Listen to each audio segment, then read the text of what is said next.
که د بریا په لټه کې یې ژوند ته مسکا وکړه.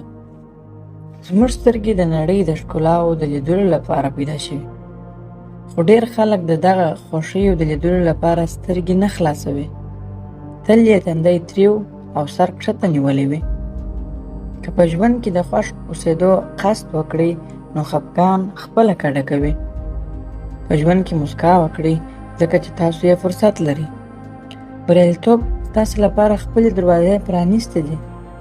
خپل ژوند ته راوګرځه، امیدونه وګوره او د راتلونکي په اړه هیلهمند او نیکبینه اوسه. زړه خفه کول، فریاد کول، د امیدونو له منځه وړل، د خلکو غیبتونه پلټل او بیانول، ژوند ته په بد نظر کتل له یوې وحشتناکه نړۍ څخه پرته بل څه نه دي. مسکا کوونکي نفسونه ستونزو ته په کتلو سره مسکا کوي او ستونزې له منځه وړي چې بالاخره بریالیتوبونه ترلاسه کوي.